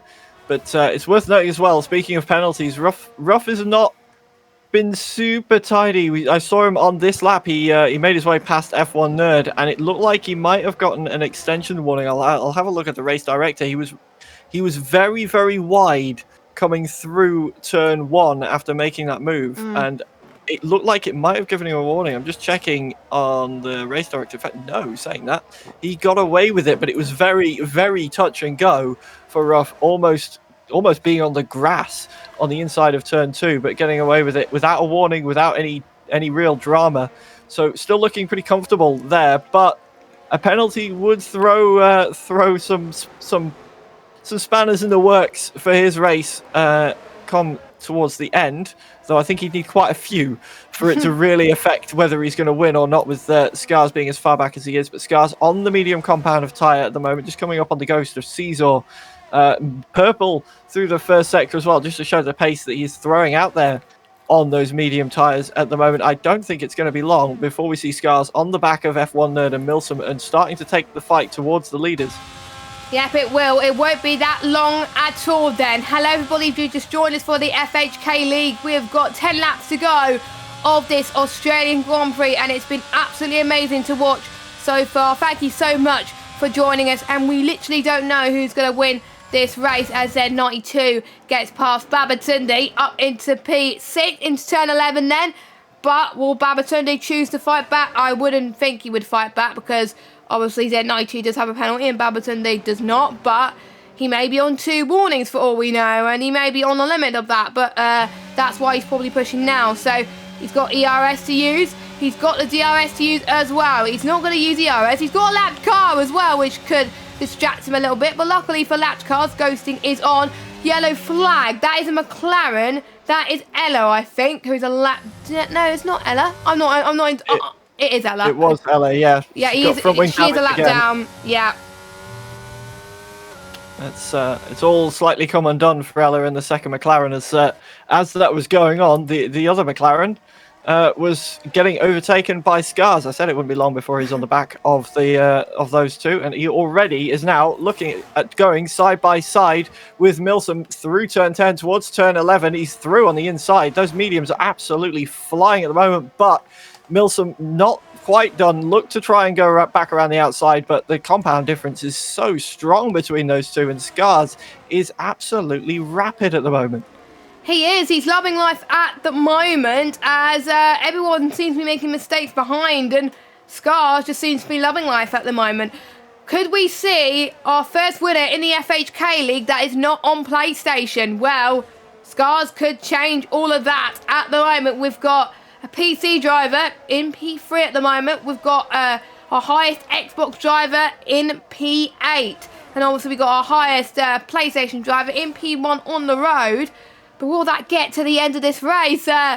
Maybe Kieran could take the gamble. He could take the gamble and stretch those tyres to the end, because it lasts 22 laps. How long has he been on those tyres for?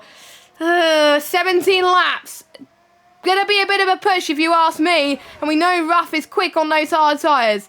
So, I don't know. I like taking risks in Formula 1. If he gets to the end on those tyres and he gets on a podium, that would be, I have to say, a good effort for him. But if he does not, well, it doesn't matter. He'll probably still be in the top 10, I would say, if he pits anyway. And he may stay out unless there's a safety car. Because we did get a safety car at this point in the first race on F1 2020 in FHK. So he's probably hoping for that, as tradition dictates at the moment. As any close battles we have on the track, it seems to be is quieting down a little bit. As we got more penalties. Hannah's got one. I think Daisy just picked up one as well. I think with most people having penalties, it won't affect people lower down the grid. It may affect people high up the grid at the moment. So you don't really want to be on 6 seconds. So MX Fan and Milson, they may drop way down if there's a safety car. So lap 23, Kieran, your race leader. 5-second penalty though, and Ruff is catching. Scars in third, Milson fourth, F1 Nerd in fifth, Z92 in sixth, Babatunde in seventh, MX Fan in eighth. And then we got the two Ferraris in 9th and 10th. I don't have a clue what that does with the team standings, but thank goodness we don't have to do the maths. We've got our lovely tier coordinators that will be doing all the dirty work for us. But yeah, I literally don't know who's going to win this one. If I was Kieran, what would you do, Paul? Right now, I'm looking at it, I would say stay out. It might be a bit of a risk on those tyres, but that gap is only coming down by maybe 4 or 5 tenths a lap.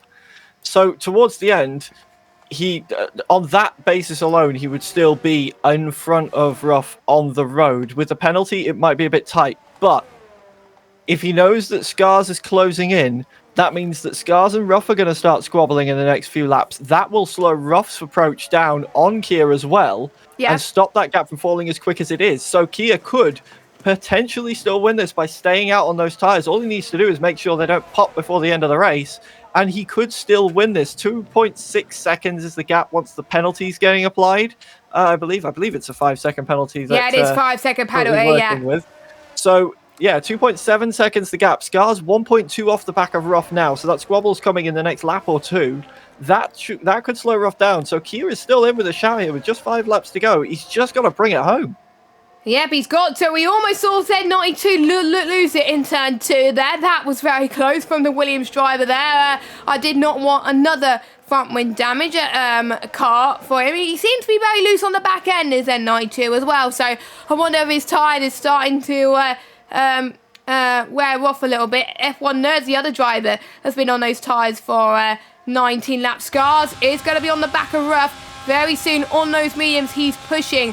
He's gaining. They're going to start squabbling very soon, and that's good news if you are Kieran. But we know that those two will catch up to Kieran soon and get within the penalty range. So maybe Kieran won't be aiming for the win. He probably will be aiming for, I think, podium spot material, I would say, because the rest of the field will be a bit further back to them at this moment in time. So podium could be a good aim for him as Z92 gets past F1 Nerd, showing how worn the 19 lap old tyres are. Yellow flag, that is Ella again in P15, who's spun, keeping on the island, keeping on the road. Don't hit the wall. She does not hit the wall. Okay, that's good. She hasn't hit the wall. She's got no damage, I don't think, on those softs, but those tyres are going to be dead once again. As speaking of the other McLaren, he almost got past Babatunde there, but he did not. Well, Babatunde got past F1 Nerd as well. But luckily he's got a decent gap between himself and MX Fan, as Ella Wiggles has binned it again, unfortunately. And I don't think she's going to get any points, which is a bit of a shame, because I was expecting her to climb up a little bit, but there's still plenty of race to go in this championship, and still plenty of things that could go on, as you got to be careful to not get disqualified, Ella. Oh, you don't want to get on the gravel, you don't want to beach it, Ella. Oh, hopefully she hasn't beached it. Oh, she's okay. She's okay. She's on the island. She's good. But I think she's going to be a couple of laps down at this point. So she's going to be lapped again by our race leader then. So there comes Ella. And I think if she has a spare set of softs, I would come in. But she does stay out. Fair play to her for not giving up. Same for Caesar as well. just shows the crucial part of this league as well. And then we've got another lapped car as well, which could spoil the party. But look at Scars, he's right on the back of Ruff. Yeah, Scars has been on the back of Ruff for the last sort of lap or so. Battery-wise, I think Scars has just been saving up a little bit for a charge towards the end, because as Scars got into that DRS range, he had nothing left in the tank. No battery at all, but now has managed to save up to about a quarter tank, which is roughly what Ruff has. In fact, no, Ruff's actually saving as well a little bit, nearly up 40% now in the Aston Martin. So it is going to be a battle of resources between these two. So Scars is going to have the tyre compound advantage, and when we still got 1.3 seconds the gap back from Kia to Ruff if you take that penalty into account. So it's looking like it's going to be very tight between these two and Kia as well on time come the end of the race, should he manage to get to the end without popping one of those tyres. And the squabbling could really, really help. Are we going to see the first little look at a move from Scars now, then down towards turn number 13? He's got the DRS. This could he's be on it. the battery. He's looking to the inside. He dives back in behind. Not going to make it just yet, but getting in the mirrors like Aston Martin, showing intent. Just maybe trying to force a little bit of a mistake out of Ruff at that phase, just to try and psych out his opponent. And I talk about it a lot when we're doing the PSGL races, is the four-dimensional chess that these drivers are playing at this phase. When you're this late in the race, you're saving, you're burning all your resources, trying to get a move done. Again, just moving into the mirrors, just making Ruff know that he's there and trying to force a mistake, whilst also then reserving himself for whatever he's actually planning to attack.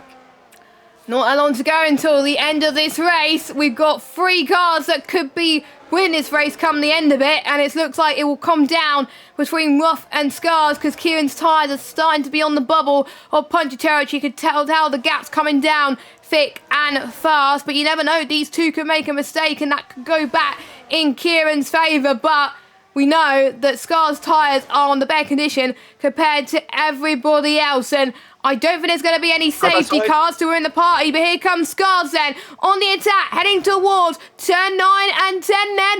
Ooh, they got to be careful not to make contact. They just about keep it on the island. They make a bit of contact there though as they head towards turn number 11. Could Scars make the move done? They lost a bit of time left to Kieran, but not too much time, as Scars gets past P2 now. Scars, all he's got to do is find 8 temps at the moment, but I think he's going to find more time than that, because I think he's going to be mega quick on those mediums. He's got some clear air now. Let's see if he can do it. Or can Ruff still fight back? I don't think he can. This is going to be an almighty scrap. I think at this point, I think Kieran's going to be aiming for, I think, at least P2 or P3 at this point, because these two are starting to catch up at a rate of knots. But to be fair, after that instant at the safety car, he'll probably take that. Yeah, I imagine he probably will, but I think he's still sort of praying for some kind of miracle. Ruff still has a bit more battery in the tank than Scars does, and now has the DRS to try and stay in touch. So for Ruff as well, it isn't over. He was looking pretty solid through the first part of the race, or with the lead, the safety car closing that lead back in, of course, and then losing out on the pit stop, staying out a couple of laps too late, it would seem, and that's just allowed those around to get the undercut working. But just using the DRS, using the battery to stay in touch with Scars for the time being. The gap, oh, there's a big wobble for Scars coming out of turn number 12 as well. That's going to bring Ruff back into it, and these two could be squabbling still. And look at that gap, 5.8 seconds. The gap, still 8 tenths need to be found. Kia is making his way around the final few corners now to start the final lap of the race. Scars has 6 tenths to find on this final lap, whilst keeping Ruff behind if he wants to win this race. It's going to go all the way down to the wire. Ruff is not going to let this one go without a fight. Scars basically has nothing left in the battery. Ruff is burning the battery, but can't quite get there with the DRS down towards turn 1. He's going to get it again down towards turn number 3. Is it going to be enough to try and start a fight, as we've got yellow flags in the background for Stevens gone round? But my eyes are staying glued to this fight at the moment. Still 5.6 the gap. Ruff right on the back of Scars now through the middle sector. Not really going to be anywhere here to overtake, but he can just try and stay with him and set himself up through the final DRS zone. Kira's praying, I think, behind the wheel of that Alpine that they are going to keep this scrap going. The gap is coming down 5.2 seconds as they make their way through the fastest section of the track now. Are they going to close that gap down enough? It looks like they might, unless they squabble into turn number 13. This could be Bell for the win here. This could be Bell for the win. Yeah. This could be battle for the win. Yeah, I think it it's is going to battle go all for the the way win down now. to 13. It is battle for the win. 4.9 seconds. They can't afford to squabble too much because they'll lose the win. So this is going to come down to the wire then through turn 11. That lap car's not going to help much.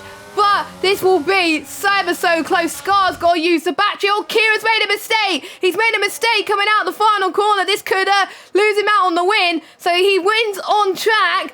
But that mistake in the final corner has costed them. Scars comes across the line and he wins the first round of FHK Season 2. Ruff takes P2, Kieran takes P3, Finn takes P4, but what could have been for him with that pit stop? We'll ask in the chat what happened to him there. Z92 will take 5th, Babatunde 6th, and we'll just wait for the last few cars to cross the line. The only person out of the finishers to not score points would be Ella. Everybody else who is finishing will score points, which will be a good point to kickstart their constructors campaign, as Ella picks up another time penalty. So Hannah then is going to score some decent points for the Ferrari team in P7. I have to say, the highest scoring female in the first race, so she'll be really happy with that. The amount of improvement on this game already from her has been insane. So well done to her. MX Fan in P8, good recovery drive from him. Also good recovery drive from F1 Nerd and Bainesy as well to get some points. And Stephen has binned it again. That is a shame for him. I think it's going to be close between him and Formula Hun. Actually, no, it won't. I think Stephen lost it. I think Hun's going to get P11 here. Yes, she is. So Hun is going to get 11th position then. 1 place below where she wanted, but she'll still take it. It's points. KG Boy in 12th, and Stephen will be the last man to cross the line. He hasn't run out of fuel, so I think he just lost it there. What a race to kickstart at FHK, and I want more of this, please, guys. Yeah, I don't think you could ask for more than a race coming down between 3 cars and a closing gap and a battle on track at the same time. Just incredible finish, and a lot of really good racing throughout as well. We saw a few of the drivers were a little bit error prone through the race, but managing to get the recovery drives in place as well. We saw, worth noting, Hun at the start of the race dropped all the way to the back of the grid from where she qualified. So a good recovery drive to almost get back to where she was planning on wanting to be at the end of the race in P11. Babatunde started at the back of the grid and finished in a very good points paying position as well. So a lot of drivers having really good drives here as well. Not to mention, of course, our top 3. Kia working that alternate strategy, if not for the podium, would have been a race win there.